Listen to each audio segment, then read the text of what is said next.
Good evening, I'm Dennis Ward. Welcome to APTN National News. We begin in southwestern Nova Scotia, where Mikmaw fishers continue treaty fishing. This comes a day after their chief was arrested and the Department of Fisheries and Oceans began confiscating Mikmaw lobster traps. Angel Moore brings us up to date. I'm here at Saugneuville Wharf. It has been quiet after the Sibäganägety treaty fishery was launched yesterday. APTN was on the shark control vessel with an all-female crew. Elder Dave McDonald is retiring and mentoring the crew. We just wanted to make a living for ourselves and look after our own fisheries, but DFO, it seems like they want it all their way and no way. The fishers harvest lobster under the watchful eye of the Department of Fisheries on vessels in the waters nearby. None of the traps are missing, tagged the food, social and ceremonial fishery, regulated by the DFO. McDonald says all treaty fishery should be regulated by the Mikmaw. Well, we don't need to be under no license, and we never will be. We're not going to give up our entitlement. More supporters are expected to arrive with more traps, so the Mikmaw can continue to assert their treaty rights. Angel Moore, APTN National News, Saugneuville, Nova Scotia. Mainstream media coverage of the start of the treaty lobster fishery has also been criticized, with the Canadian press initially referring to it as a so-called treaty fishery. For more, we're joined by longtime journalist Trina Roach, who is now the Rogers Chair in Journalism at the University of King's College in Halifax. Trina, great to see you. What were some of the concerns you had with the coverage of yesterday's launch of the treaty fishery? Yeah, you know, it's always the wording in the stories around the fishery. I'm reading a story, someone had posted it on Facebook, and they had called out the wording of the treaty fisheries as the so-called treaty fishery licenses for boats, right? So it's this use of the word so-called. Like, I mean, in journalism, you know, we have to be so careful with our words, and the use of that word makes it seem like the treaty fishery licenses aren't valid or legitimate. It's kind of like putting air quotes around something. And so it just stood out as such blatant. To me, it just reveals the bias. And we went through this last year, and now a year later to be reading journalism and reading that kind of language used in a story this year, a year later, it was kind of frustrating. Like you say, this isn't something new. I remember many times when you worked here at APTN News where this was an issue that you would raise. But what harm is done when using this kind of language? It really, it delegitimizes the Mikmaw treaty rights, right? So a lot of the language, that we're reading in the stories, even this year. So it's an unauthorized fishery, right? So meaning it's not following DFO rules. Last year, the word was we kept calling it an unregulated fishery, and I haven't really read that word yet. I've read self-regulated, which is true. It's not an unregulated fishery. The Mikmaw have regulations. Sibäganägety has regulations. Other bands that are fishing, my band, Glooscap, is developing regulations to start its own treaty fishery. So there are regulations. But when you're always saying unauthorized, or outside of the season, I'm still reading that, outside of, so always putting the Mikmaw outside of the rules as if they're doing something wrong. We saw that last year, and we still see it this year. Some of the coverage is a bit better, but some of it's not, right? Some of it, you're still seeing that language used. And I'm like, man, we're in year 2. This isn't, and I've said this before, this isn't even a story about lobster. It's not a story about fishing. It's a story about how Canada handles treaty rights, how they handle Indigenous rights. And they don't do it very well. And the fisheries issue here just highlights that. But, in round 2, we shouldn't just be reporting events. I mean, obviously we have to report events, but we should be doing deeper analysis and deeper questioning of Canada and of DFO, saying how come, why is this an unauthorized fishery in your eyes? Why haven't you done the work to implement some sort of respect for the treaty fishery within DFO regulations? And that's the question. That should be the headline.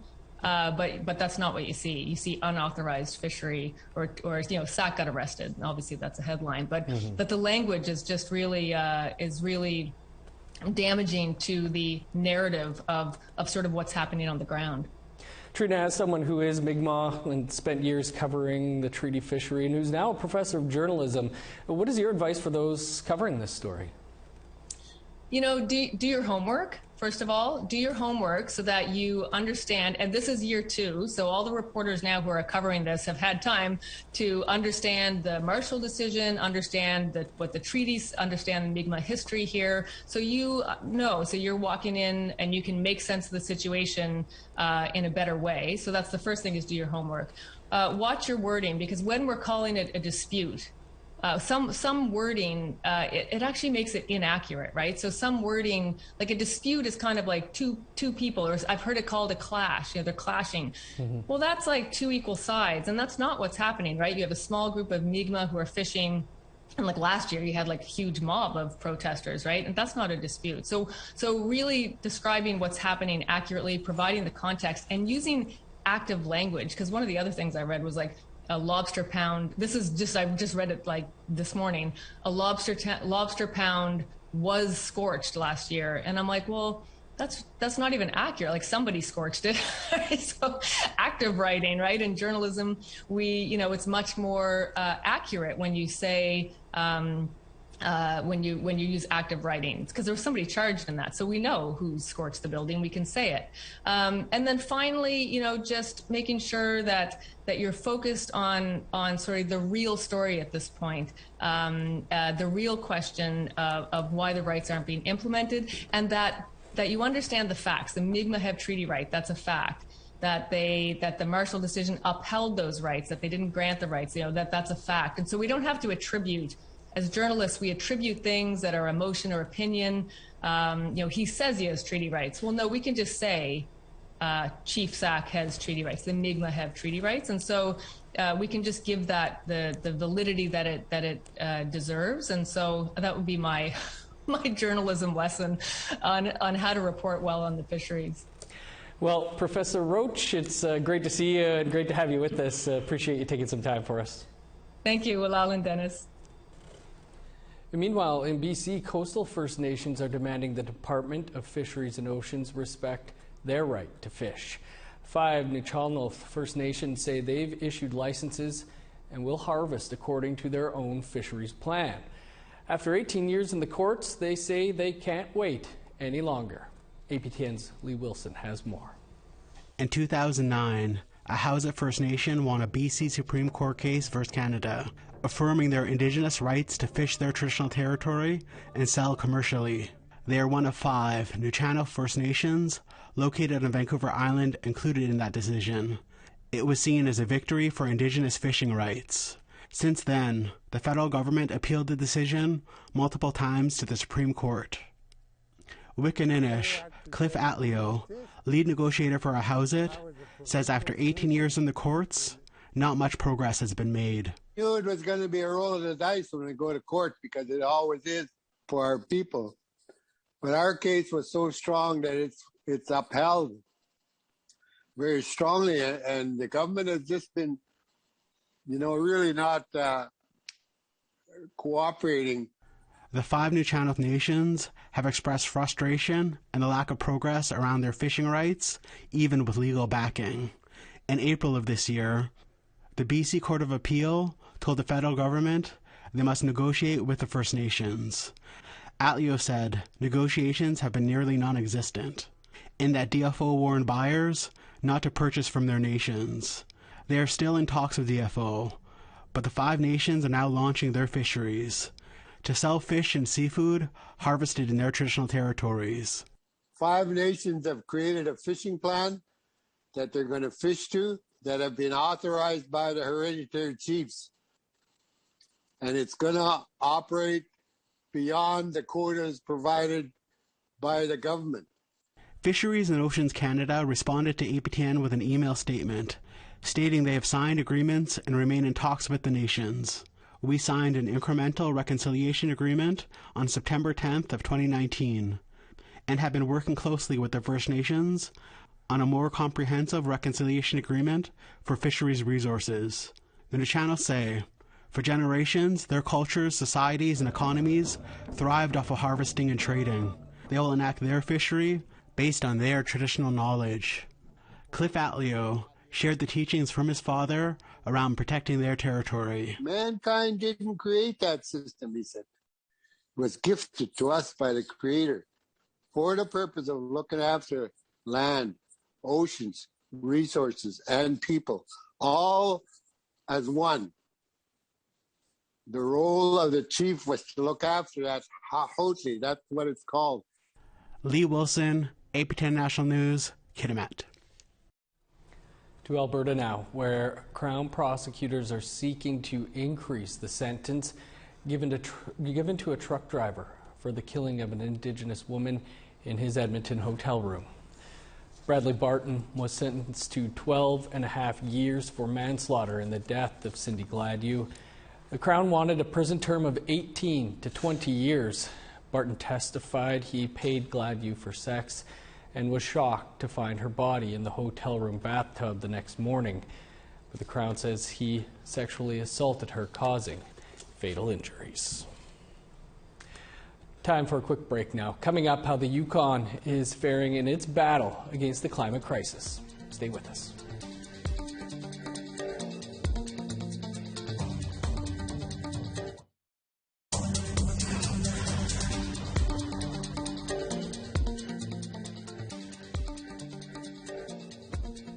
Welcome back.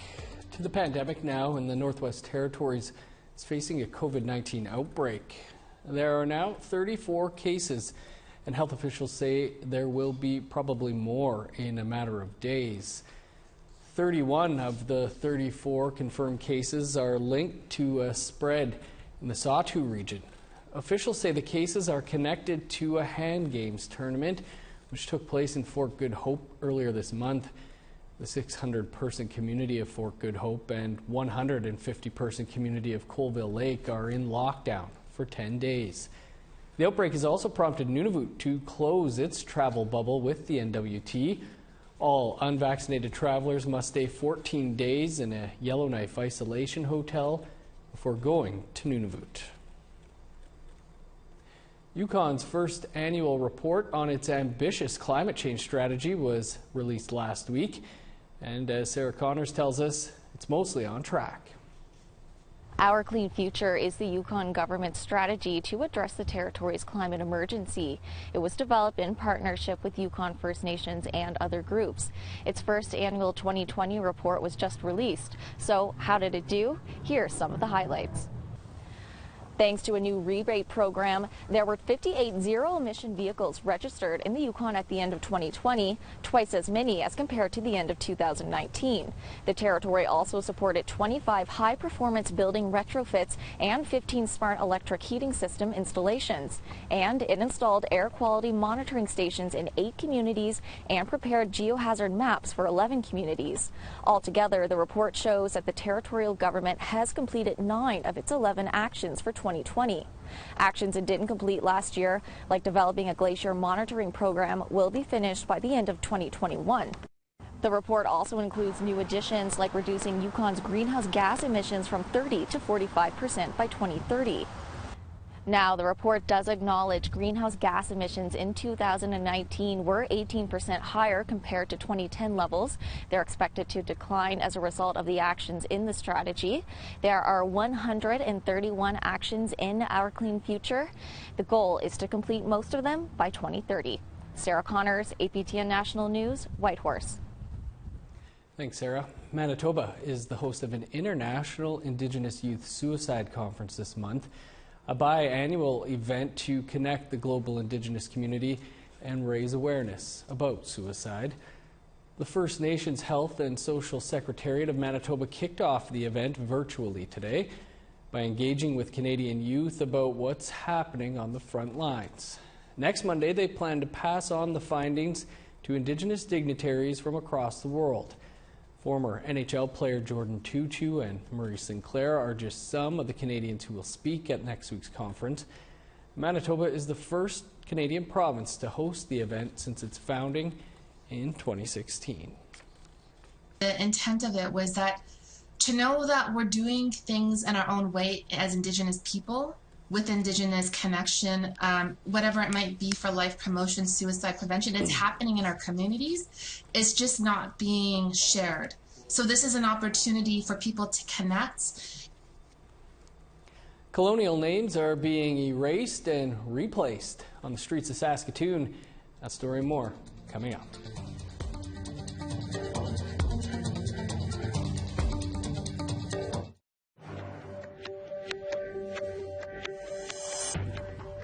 Welcome back. Time now for our photo of the day. Iris Flett was able to get this great mirrored image of the shoreline while she was out and about on a boat ride near Barons River, Manitoba. Great shot, Iris. Be sure to send us your photos with any details to share at aptn.ca, and then tune in each day to see our next photo of the day. Now let's take a look at tomorrow's weather forecast.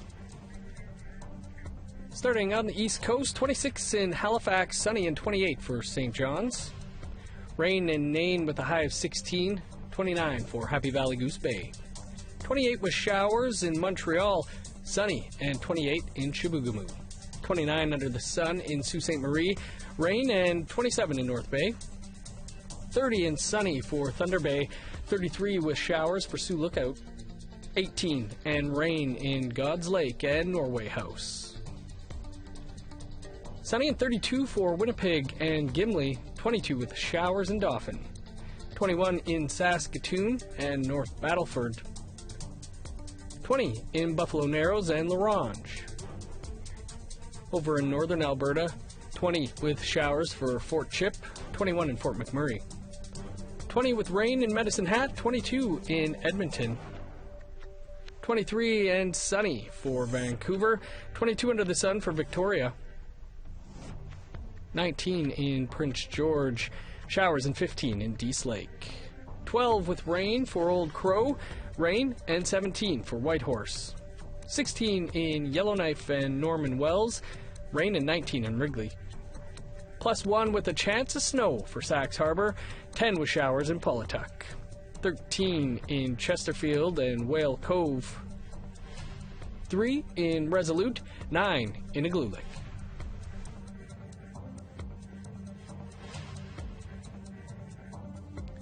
A new short film that focuses on missing and murdered Indigenous women and girls has been unveiled, and it has a supernatural twist. With more, here's Daryl Stranger. Okay, hey, I'm just gonna grab this cab.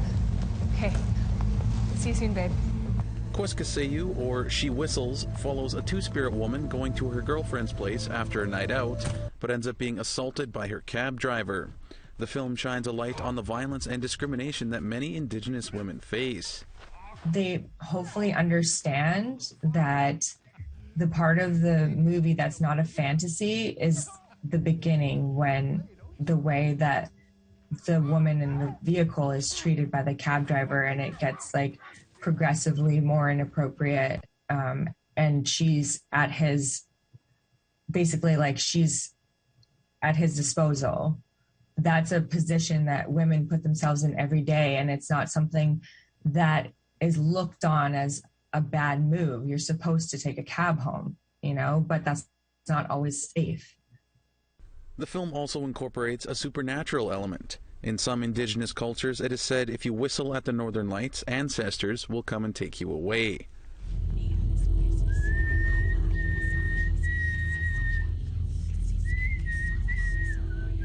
Out of desperation, the character whistles at the Northern Lights and discovers a supernatural power which ends up saving her.